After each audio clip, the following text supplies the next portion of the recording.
Why does alcohol feel completely controlled? Right up until the moment it doesn't? For a while, everything seems fine. The body relaxes, conversation flows, nothing feels off. But underneath that feeling, multiple brain systems are already changing, and they don't all shift at the same speed. Understanding that gap reveals something important. The brain doesn't experience what's happening in real time, and that delay is exactly why alcohol so often feels safe until it suddenly isn't. So, what is the brain actually experiencing during the first drink? Alcohol doesn't begin by removing control. It begins by reducing resistance. It increases the activity of GABA, a neurotransmitter that slows neural signaling, while simultaneously triggering dopamine release in the brain's reward pathways. That combination produces a very specific state: less tension, more ease, and a quiet sense that things are working just a little better than before. The prefrontal cortex, the region responsible for judgment and self-monitoring, starts to go quiet early on. But here's what makes that significant.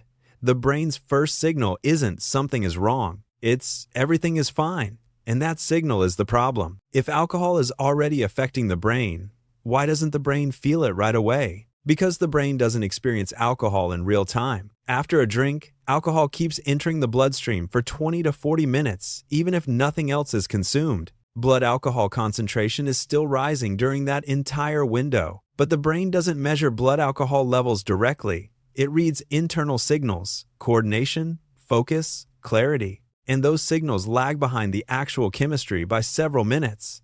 So by the time the brain begins to notice an effect, the level is already higher than it thinks. It's not reacting to now, it's reacting to several minutes ago. But this is where it becomes counterintuitive. Why does it feel like more control, not less? Because the system that monitors control is one of the first systems affected. As alcohol reduces prefrontal cortex activity, self-awareness decreases. The ability to accurately judge risk, timing, and behavior weakens not noticeably, but measurably. And that loss doesn't feel like loss. It feels like loosening.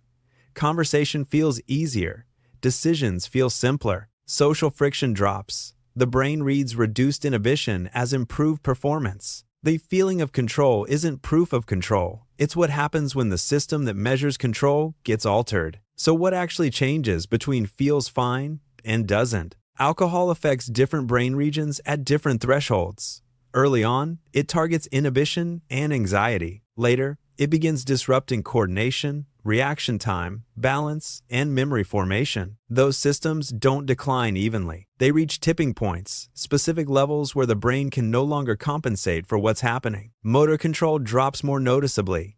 Speech loses precision. Reaction time slows in ways that can't be corrected in real time. The brain loses its ability to smooth over the disruption. That's the moment it stops feeling fine. Not because something new happened, but because the brain crossed a threshold it couldn't compensate for anymore. Why does that shift feel like it happens all at once, even though it was building for an hour? Because the buildup was hidden. Alcohol was affecting the system the entire time, but the early effects were masking the later ones. Reduced anxiety made the experience feel positive.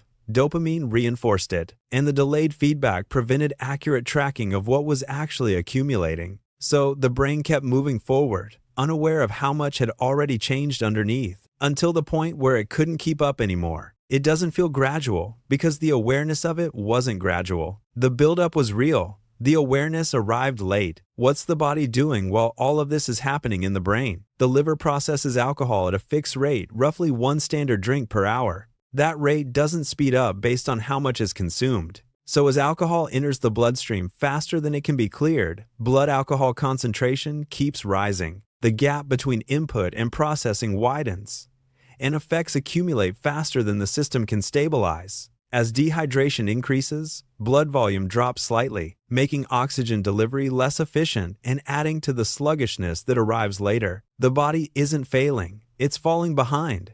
And there's no override switch. So why do people often take another drink right at the moment things are about to turn? Because the internal signal hasn't caught up yet. The brain still reads as relatively stable.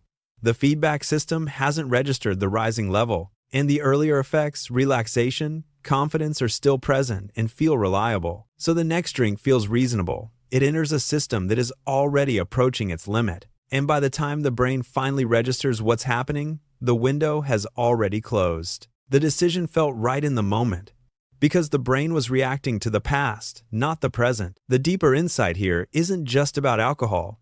It's about how the brain monitors itself. The brain doesn't experience chemistry directly. It experiences feedback, coordination, clarity, fatigue, and uses those signals to build a model of its own internal state. When that feedback is delayed or altered, the model becomes inaccurate, and behavior follows the model, not the reality. This is why alcohol behaves differently from most threats. Most dangers produce a signal you can feel. Alcohol produces a signal that feels positive right up until the system that generates those signals has been compromised enough that it can no longer report accurately. Over time, this feedback disruption has a pattern. The brain adjusts its baseline. What felt like 2 drinks a year ago may feel like 1 drink now, not because the body has adapted in a protective way, but because the feedback system has been recalibrated around the altered state. That's the long-term effect that rarely gets discussed. Alcohol doesn't suddenly become a problem. It feels fine while the system is still compensating. It feels fine while the feedback is still running behind. It feels fine while the part of the brain that would notice the problem is the part that's already affected. And then, when the thresholds are crossed and the feedback finally catches up, it feels sudden. Not because something changed in that moment, but because the brain had already arrived there, it just hadn't been told yet. It didn't go wrong suddenly. The system just ran out of ways to hide what was already true.